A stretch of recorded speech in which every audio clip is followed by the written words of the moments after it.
My phone buzzed with a text from my mother. "Chloe, it's best you sit out Thanksgiving this year. Tristan's future in-laws are coming, and honestly, your cleaning job would just embarrass him. They thought I scrubbed toilets. They had no idea I was about to buy his entire company." The text arrived on a rainy Tuesday, exactly 16 days before Thanksgiving. I was sitting at the massive, custom-built walnut desk in my corner office overlooking the Manhattan skyline when the screen of my personal phone lit up. It was a message from Beverly Harrison, my mother.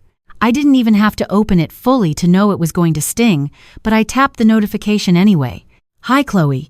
Your father and I have been talking, and we think it's best if you sit out Thanksgiving dinner this year. Tristan's fiancée, Savannah, is bringing her parents, Blaze and Eleanor Montgomery. They are very traditional, high society people. We just don't want to spend the evening trying to explain your situation or your cleaning job to them. It would just embarrass your brother, and this is a crucial time for him. I'll send you some money for a nice dinner. Love, Mom." I stared at the screen, the glow reflecting in my eyes, feeling that familiar, hollow ache in my chest.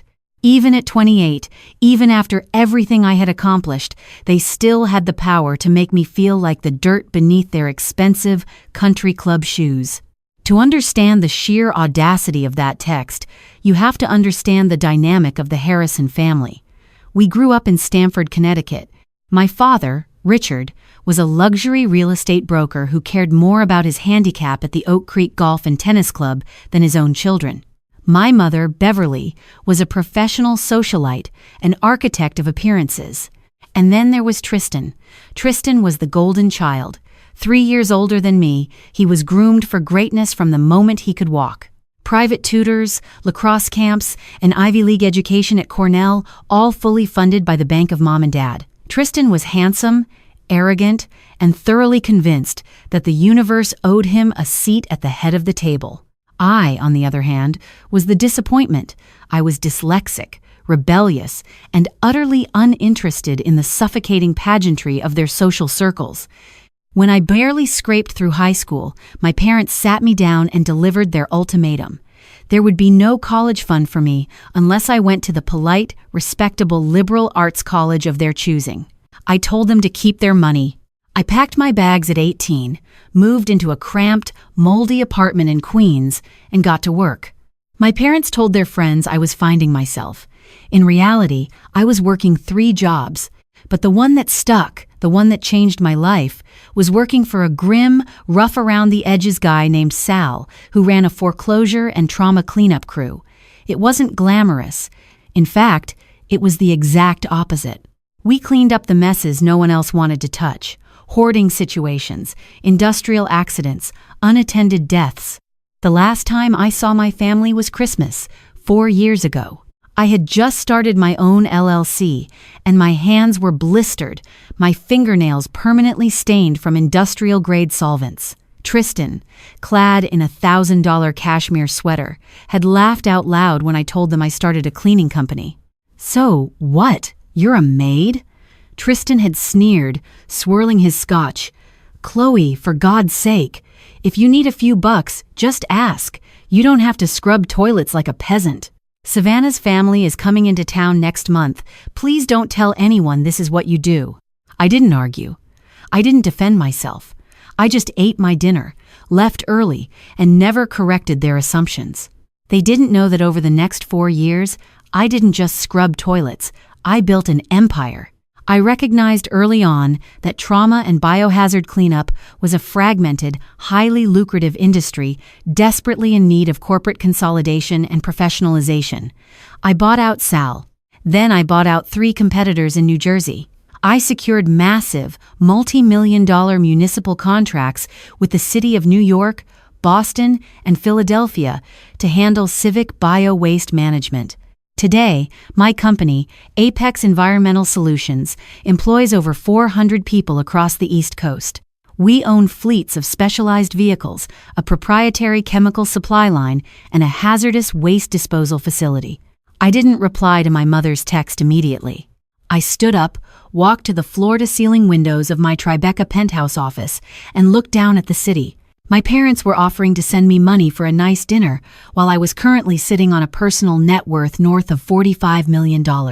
I picked up my phone and typed a simple, emotionless reply. Understood. Have a great Thanksgiving. I wasn't going to cry over being uninvited. I was going to do what I always did, work. But fate, it seemed, had a very specific, very vindictive sense of humor. The irony of Tristan's life was that, despite the golden boy facade, he was drowning. He worked as a junior vice president at Montgomery and Sterling Capital, a boutique private equity firm in Manhattan. The name Montgomery wasn't a coincidence. Tristan was engaged to Savannah Montgomery, the daughter of Blaze Montgomery, the firm's ruthless founding partner. Tristan had essentially slept his way into a high-pressure job he was entirely unqualified for, and the pressure was cracking him. Blaze Montgomery was old money, but old money needs new blood to survive, and Blaze despised weakness. According to industry rumors my own corporate lawyers had picked up, Blaze had given Tristan an ultimatum: source and close a massive, high-yield acquisition before the end of the fiscal year, or kiss his partnership and potentially his engagement to Savannah goodbye. Private equity firms like Montgomery and Sterling were currently obsessed with the dirty industries: waste management, plumbing, and biohazard. They loved the recession-proof, recurring municipal revenue. They were hunting for a unicorn in the sector. They were hunting for Apex Environmental. The catch was that my name wasn't plastered anywhere on Apex's public filings. To protect myself from the exact kind of judgment my family specialized in, I had structured the company under a blind trust and a holding company, Harrison Caldwell Group. The public face of the company was my brilliant, silver-haired Chief Operating Officer David Caldwell and my lead corporate attorney, Bianca Jenkins. As far as the business world knew, the CEO was a reclusive, silent majority shareholder. 2 days after my mother uninvited me to Thanksgiving, David knocked on my office door, a thick manila folder in his hand and a highly amused smirk on his face. "You're going to want to see this, boss," David said, tossing the folder onto my desk. "We just got a blind acquisition pitch, unsolicited. They want to buy Apex lock, stock, and barrel." I opened the folder. The embossed logo of Montgomery and Sterling Capital stared back at me. I flipped to the cover letter. It was signed by Tristan Harrison, Junior Vice President of Acquisitions. I let out a laugh that was entirely devoid of humor. "You have got to be kidding me." "I took the liberty of doing a background check on the point man," David said, taking a seat opposite me. "Tristan Harrison. He's been carpet bombing mid-sized environmental firms with lowball offers for months. Word on Wall Street is that his firm is over-leveraged, and his future father-in-law is holding his feet to the fire. He needs a win desperately. He's valuing us at $25 million. "25? I scoffed. "Our last internal audit put our valuation closer to $80 million. He hasn't even looked at our Philadelphia municipal contracts, has he?"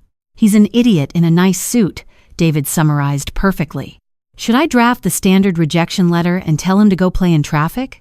I stared at Tristan's signature. I thought about the text from my mother.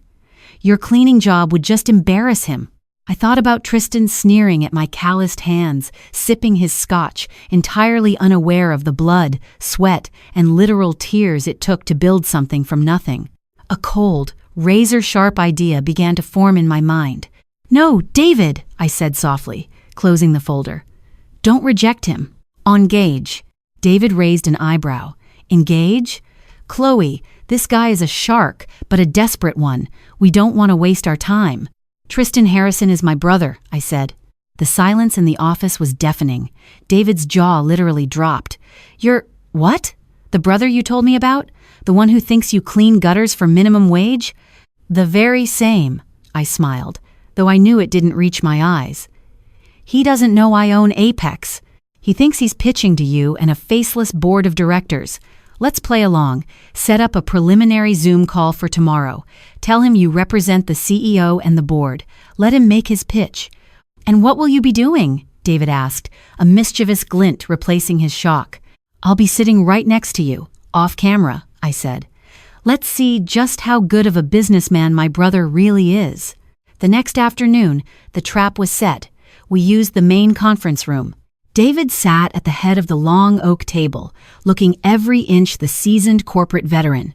I sat just out of the webcam's frame, a secondary monitor angled toward me, so I could feed David real-time financial data and questions via a private chat window. When the Zoom call connected, Tristan's face filled the screen. He looked exactly the same, though perhaps a little more hollow around the eyes.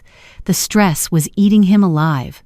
Sitting next to him, looking severe and deeply impatient, was Blaise Montgomery, the terrifying future father-in-law. "Mr. Caldwell, thank you for taking the time," Tristan began, using a slick, overly rehearsed radio voice that made my skin crawl. "We at Montgomery and Sterling have been monitoring Apex Environmental's growth. We see potential. But frankly, we also see a ceiling. You're a regional player in a national game. We want to bring you into the major leagues." Tristan launched into his pitch. It was insulting. He used condescending corporate jargon, attempting to baffle David with buzzwords while severely undercutting our profit margins. He treated David the way my family treated me, like an uneducated laborer who should be grateful for the scraps from their table. I typed rapidly into the chat window to David, hit him on his EBITDA calculations. He completely excluded our Phase 3 municipal rollouts. David read the screen, leaned back, and steepled his fingers. "Mr. Harrison," David interrupted smoothly, "your valuation of $25 million is, frankly, amateurish. You've completely excluded our Phase 3 municipal rollouts in Pennsylvania, which are public record. Your EBITDA calculations are off by roughly 40%. On the screen, Tristan blanched. He physically recoiled, stammering as he flipped through his notes. "Well, Mr. Caldwell, projections are just that, projections. We deal in current realities. Ask Blaise Montgomery if this is the standard of due diligence he accepts from his VP," I typed, feeling a ruthless thrill. David didn't miss a beat. He looked past Tristan, directly at the older man. "Mr. Montgomery, I respect your firm's history. But if this is the standard of due diligence your VP brings to the table, I question whether Montgomery and Sterling is equipped to handle an acquisition of this magnitude. We are not a mom-and-pop maid service." Blaise Montgomery's face turned an ugly shade of purple. He shot a death glare at Tristan, who looked like he was about to vomit. "Mr. Caldwell, I apologize," Blaise said, his voice tight. "My associate overlooked some key data. We are highly motivated buyers. We would like to revise our offer and present it to your CEO directly. Name your time and place." I typed my final instruction to David. "Our CEO is fiercely private," David said, his voice dropping to a serious tenor. "However, given your enthusiasm, she is willing to meet in person to discuss a potential letter of intent, provided the valuation starts at $80 million. Tristan's eyes widened at the number, but Blaise Montgomery nodded eagerly. "Agreed. Where and when?" "Our headquarters. Wednesday, November 25th at 2 p.m., David said. Tristan's face fell. "Wednesday? The day before Thanksgiving? Can we do earlier? I have family obligations in Connecticut. The CEO is a very busy woman, Mr. Harrison," David replied coldly. "Wednesday at 2 p.m., or we walk away permanently." Tristan swallowed hard, looking at Blaise, who gave him a sharp, non-negotiable nod. "We'll be there," Tristan said softly. The screen went black. David let out a long whistle, turning his chair to face me. "Well, boss, you just hooked a great white shark. Now what?" I stood up, smoothing the front of my tailored blazer, looking out the window toward the gray, impending winter sky. "Now," I said, a slow, dangerous smile spreading across my face, "I go shopping for the perfect Thanksgiving outfit." The morning of Wednesday, November 25th, felt different than any other workday of my life. The sky over Manhattan was the color of bruised iron, threatening snow, but inside the sprawling, glass-walled headquarters of Apex Environmental Solutions, the air was practically humming with electricity. I didn't dress for a business meeting. I dressed for an execution. I chose a razor-sharp, charcoal gray Tom Ford suit, a crisp white silk blouse, and a pair of black stiletto pumps that clicked against the marble floors like the ticking of a very expensive clock. I wore my hair pulled back in a severe, no-nonsense knot. As I looked in the mirror of my private washroom, I examined my hands. The calluses from my early days hauling hazardous waste containers were still there, faint but permanent, hiding beneath a flawless French manicure. They were my battle scars. At 1:45 p.m., I was standing in the command center of our security office, watching the live feed of our executive lobby. The elevator doors parted, and out stepped three people. First was Blaise Montgomery. Even on a grainy security monitor, the man radiated a terrifying, old money authority. He wore a bespoke Navy suit and moved with the impatience of a man who billed his time by the second. Behind him came Tristan. My brother looked immaculate in a tailored charcoal suit, his hair perfectly styled, but I could see the nervous tension in the tight line of his shoulders. He was carrying a thick leather briefcase like it was a shield. And then, a surprise guest, Savannah Montgomery, Tristan's fiancée. She was blonde, stunning, and draped in an understated but obnoxiously expensive camel hair coat. I smiled tightly. Tristan must have brought her along as a spectator, a twisted way to show off his big kill to his future wife and father-in-law. He wanted an audience for his victory lap. Well, David murmured, standing beside me in the security room, sipping a black coffee. He brought the whole royal family. The arrogance is almost impressive. It's desperation disguised as confidence, I corrected, watching my brother pace the lobby. On the screen, I saw Tristan snap his fingers at my executive assistant, Madeline, demanding a specific brand of sparkling water. Madeline, a consummate professional who made a six-figure salary to manage my life, merely smiled politely and directed them to the waiting area. "Are we ready?" David asked. "More than ready," I replied, turning away from the monitors. "Let them sweat in the lobby for exactly 14 minutes. Make them feel small. Then, bring them to Boardroom A." I made my way to the boardroom, a cavernous space dominated by a 30-foot slab of polished black walnut. The room offered a panoramic, vertigo-inducing view of the Hudson River. Bianca Jenkins, my lead corporate attorney, was already seated, organizing a stack of devastatingly accurate financial counter-proposals. "The trap is set, Chloe," Bianca said, adjusting her glasses. She had a reputation as a corporate bulldog and was relishing this particular bloodbath. If they signed the letter of intent based on his fraudulent EBITDA projections, it's technically corporate malpractice on his part. We have them boxed in from every angle. "Good," I said. At exactly 2 p.m., I walked to the far end of the boardroom and stood facing the floor-to-ceiling windows, my back completely to the heavy oak doors. A moment later, the heavy latch clicked. The doors swung open. "Right this way, gentlemen, Miss Montgomery."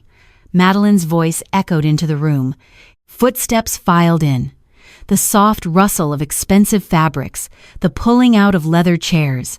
I kept my back turned, watching their reflections faintly mirrored in the reinforced glass.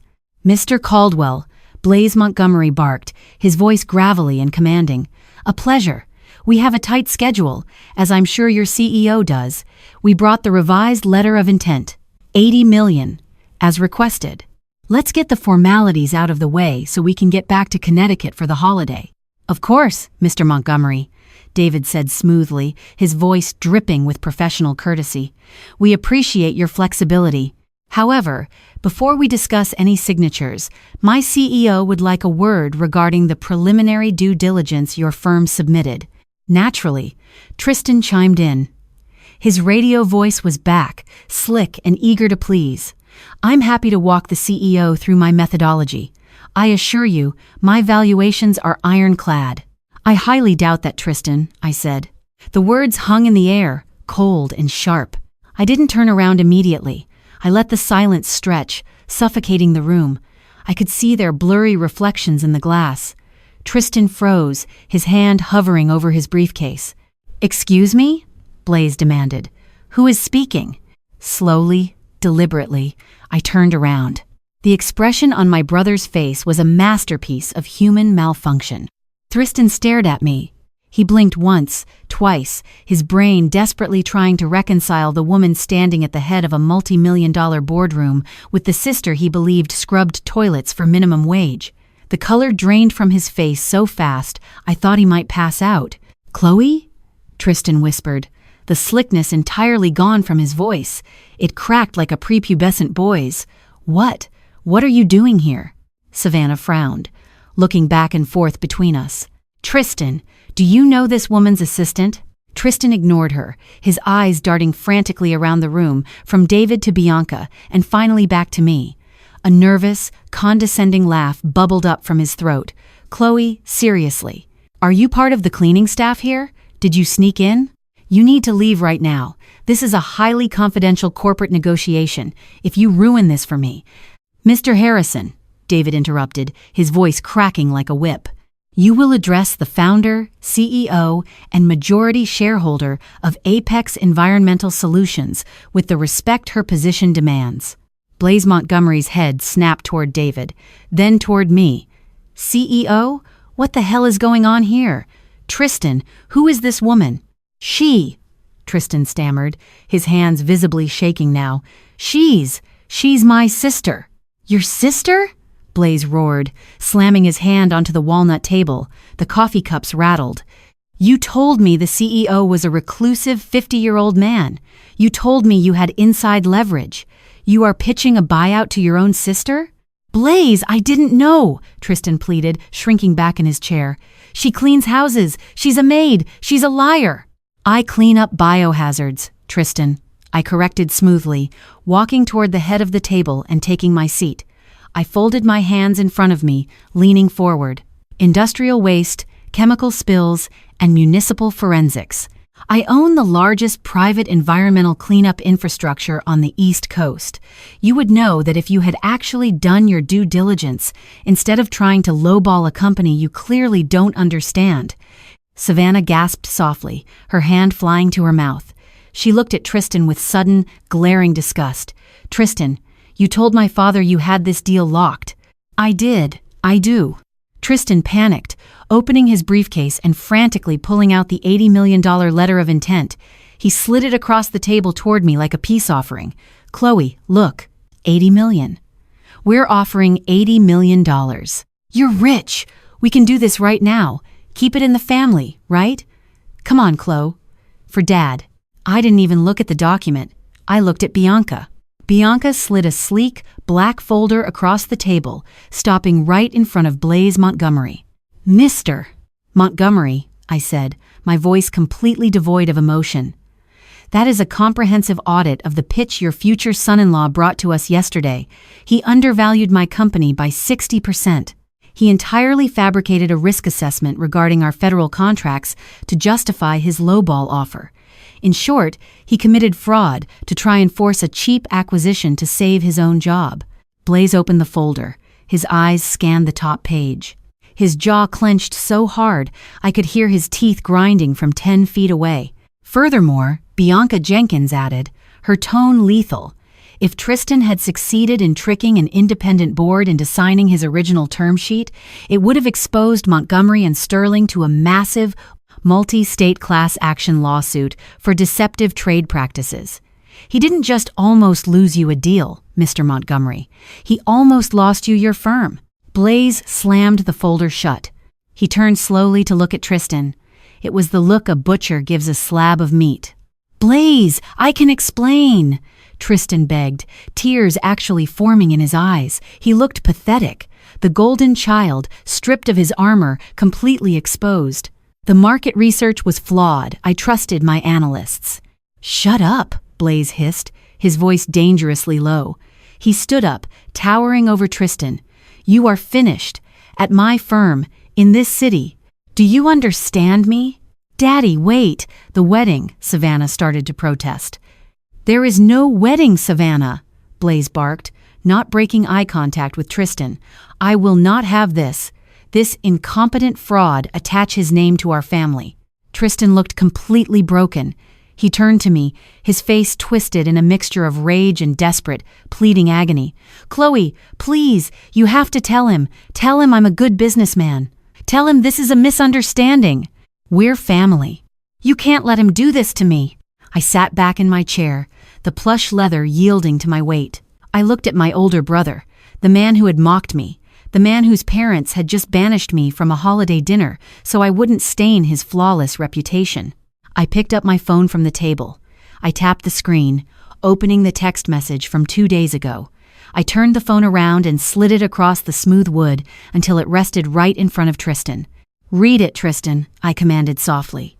Tristan stared at the glowing screen. His lips moved slightly as he read our mother's words. "Honestly, your cleaning job would just embarrass him." "You and Mom were right about one thing," I said, the absolute silence in the room amplifying every syllable. "I am a cleaner. And today, I decided to take out the trash." I stood up, buttoning my suit jacket. "The meeting is over. David, have security escort Mr. Harrison out. Mr. Montgomery, Miss Montgomery, you are free to stay. We have a counteroffer regarding the acquisition of your firm's secondary waste management portfolio. I believe you'll find it aggressively priced." Blaze Montgomery didn't hesitate. He sat back down, ignoring Tristan completely. "I'm listening, Miss Harrison."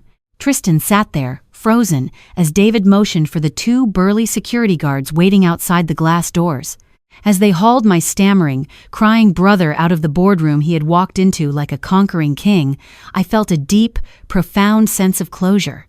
But as I looked at my watch, realizing it was barely 3 p.m. on the day before Thanksgiving, a new thought crossed my mind.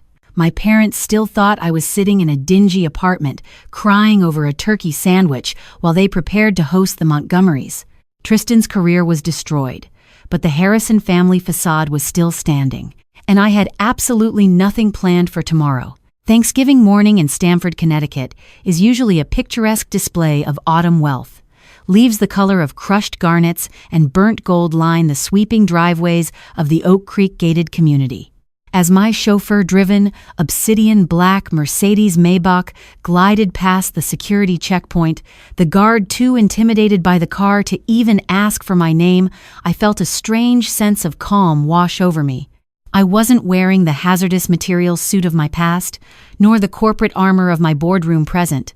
I wore a simple, impeccably tailored cream cashmere turtleneck and an emerald green wool coat. I looked exactly like the kind of woman my mother always demanded I be. It was the ultimate camouflage for a predator. I instructed my driver, a stoic former Marine named Hayes, to park at the edge of the circular driveway of my parents' sprawling colonial estate. "Keep the engine running, Hayes," I said, stepping out into the crisp November air. "This won't take long." Through the massive bay windows, the scene was playing out exactly as I had predicted. The Harrison family was putting on their finest theatrical performance.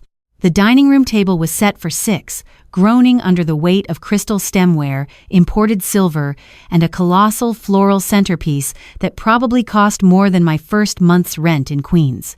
My father, Richard, was enthusiastically decanting a bottle of vintage Bordeaux, his face flushed with the anticipation of impressing Blaze Montgomery. My mother, Beverly, was frantically adjusting the placement of a silk napkin. And then there was Tristan. He was standing by the fireplace, an untasted glass of scotch in his trembling hand. He looked like a man standing on the trapdoor of a gallows. He hadn't told them. He was too cowardly. He was actually going to let his parents wait for a billionaire and his daughter who were never going to show up. I didn't bother knocking. I reached into my purse, pulled out the brass key I hadn't used in 4 years, slid it into the heavy oak door, and pushed it open. The soft hum of classical music drifting from the living room was instantly pierced by the sharp clack of my designer heels on the hardwood foyer. "Tristan, go check the window. I think I heard a car," my mother called out from the dining room. Blaze and Eleanor are highly punctual people. We cannot be. Beverly stepped into the hallway, a silver polishing cloth in her hand, and froze. All the color instantly drained from her perfectly powdered face. "Hello, Mom," I said smoothly, unbuttoning my emerald coat. "Happy Thanksgiving. Chloe?" Beverly gasped, taking a stumbling step backward. Her eyes darted wildly toward the front door, as if expecting the Montgomery family to walk in right behind me. What on earth are you doing here?" I explicitly texted you. We agreed it was best. You agreed, Beverly, I corrected, stepping past her and walking directly into the dining room. My father looked up from his wine decanter, his jaw dropping. Chloe, what the hell is the meaning of this? You cannot be here right now. Tristan's future in-laws are going to be pulling into the driveway any second, and if they see you in, whatever this is. He gestured vaguely at my clothes, clearly confused that I wasn't wearing a maid's uniform. I pulled out the chair at the head of the table, Blaze Montgomery's designated seat, and sat down, crossing my legs elegantly. They aren't coming, Dad, I said. What are you talking about? Richard barked, his face turning an angry shade of crimson. Tristan just spoke to Savannah this morning, right? Tristan? I looked over at my brother. Tristan was still by the fireplace, practically glued to the brickwork. He was hyperventilating, his eyes wide and silently pleading with me. Tell them, Tristan, I urged softly. Tell them about your phone call with Savannah. Tristan? Beverly asked, her voice trembling slightly as she looked at her golden boy. What is she talking about? Where are Blaze and Savannah? Tristan opened his mouth, but only a pathetic, strangled squeak came out. He took a heavy gulp of his scotch, spilling a few drops on his pristine shirt collar. Mom, Dad, there was a complication. A complication? Richard bellowed. What complication? The merger is today. The engagement is next spring. I picked up an empty crystal wine glass, inspecting the flawless facets in the light. The complication, Dad, is that Tristan committed corporate fraud. He tried to acquire a company yesterday using fabricated financial projections. The CEO of that company caught him in a lie in front of Blaze Montgomery. Beverly dropped the silver polishing cloth. It hit the floor with a soft, pathetic thud. That's a lie. Tristan is a vice president. He is a genius. You are just jealous because you scrub toilets for a living. I own an environmental logistics and hazardous waste management firm, I stated clearly, placing the glass back on the table. My company is valued at roughly $85 million. Tristan tried to buy it from me for $25 million. When I proved his incompetence to Blaze Montgomery, Blaze fired him on the spot. He is currently blacklisted from every major private equity firm in Manhattan. Oh, and Savannah threw her 2-carat engagement ring at his head in the lobby. The silence in the dining room was absolute, broken only by the crackle of the fireplace. Richard looked at Tristan. Son, tell me she's making this up. Tell me this is one of her sick, rebellious jokes. Tristan slowly lowered his head, a single tear sliding down his cheek. He couldn't even look his father in the eye. I'm sorry, Dad. I'm so sorry. I lost the deal. I lost the job. Beverly let out a sound that was half sob, half shriek. She collapsed into a dining chair, burying her face in her hands. The flawless Harrison family facade was shattering into a million jagged pieces right in front of my eyes. But I wasn't done. The karma hadn't hit the bottom line yet. There is one more thing, I said, my voice cutting through my mother's hysterics. I reached into my designer purse and pulled out a thick, legal document bound in a blue folder. I tossed it onto the center of the dining table, right next to the extravagant floral arrangement. Richard stared at it like it was a live grenade. What is that? After Tristan was escorted out of my building yesterday by security, Blaze Montgomery and I stayed in the boardroom, I explained, leaning forward, resting my elbows on the table. Blaze was furious. He needed to liquidate some of his firm's secondary, high-risk assets immediately to cover the margin call Tristan's blunder almost caused. He offered me a bundle of toxic real estate debt at a steep discount. My father's face went from crimson to a sickly, pale gray. As a luxury real estate broker who lived vastly beyond his means, I knew exactly how he funded this estate, his country club memberships, and Tristan's Ivy League lifestyle. You didn't, Richard whispered, his voice completely hollow. I bought the portfolio through my holding company, Harrison Caldwell Group, I said, a cold, humorless smile finally touching my lips. I spent the morning reviewing the ledgers. It turns out, Dad, you've taken out 3 separate, highly leveraged mortgages against this house through a shell company financed by Montgomery and Sterling. You are over 3 months delinquent on your payments. Richard? Beverly gasped, Looking up, her mascara running. What is she saying? We own this house. No, Mom, I corrected gently. As of 9 a.m. this morning, I own this house. Richard gripped the edge of the dining table so hard, his knuckles turned white. He looked like he was going to have a heart attack. Tristan was openly weeping by the fireplace. You have 30 days to clear the delinquent balance, Dad, I said, standing up and buttoning my coat. It's roughly $400,000. If you can't produce the liquid cash by December 26th, my attorneys will begin foreclosure proceedings. I think the property will make a lovely corporate retreat for my sanitation managers. Chloe, please!